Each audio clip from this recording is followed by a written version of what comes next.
Sir की चोट लगने के बाद सबसे कॉमन सिम्टम होता है दिमाग के अंदर ब्लीडिंग। ब्लीडिंग कई प्रकार की होती है। एक होती है ईडीएच, जो हमारे खोपड़ी की हड्डी और ब्रेन के कवरिंग, जिसको हम ड्यूरल मैटर है बोलते हैं, उसके बीच होती है। फिर नेक्स्ट ब्लीडिंग होती है एसडीएच या सबड्यूरल हेमाटोमा, जो हमारी ब्रेन की कवरिंग, जो मैंने बताया ड्यूरल मैटर और ब्रेन के बीचों बीच होती है। और तीसरी तरह की ब्लीडिंग होती है एसएएच, जो हमारी ब्रेन की सरफेस के ऊपर जो नलियाँ होती हैं और जो कवरिंग होती है उसके अंदर होती है। ये डिफरेंट ब्लीडिंग के डिफरेंट तरीके सिम्टम्स हो सकते हैं और डिफरेंट तरीके इलाज किया जाता है। और कई बार दिमाग के अंदर चोट लगने की वजह से ब्लीडिंग हो सकती है, बड़ा क्लॉट बन सकता है। तो पेशेंट का इलाज डिपेंडिंग कि क्लॉट किस प्रकार का है, किस साइज का है, उस हिसाब से इलाज किया जाता है।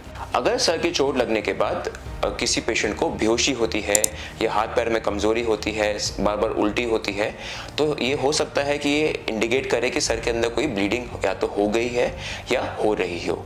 जैसे मैंने पहले बोला, अगर इस प्रकार का कोई भी सिम्टम आता है तो उस पेशेंट को जल्द से जल्द हॉस्पिटल लाना जरूरी होता है और फिर उनका सीटी स्कैन करके हम देखते हैं कि ब्लीडिंग है, किस प्रकार की ब्लीडिंग है, कितनी बड़ी ब्लीडिंग है। ब्लीडिंग का इलाज डिपेंड करता है कि उसका साइज कितना बड़ा है और उसकी वजह से कितना दबाव अंदर बन रहा है।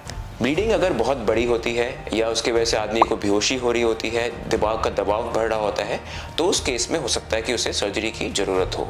लेकिन अगर ब्लीडिंग छोटी मोटी है, उसकी वजह से ज़्यादा प्रेशर नहीं बन रहा है ब्रेन के अंदर, तो हो सकता है कि आपका डॉक्टर उसका इलाज सिर्फ मेडिकेशन या सपोर्टिंग केयर के साथ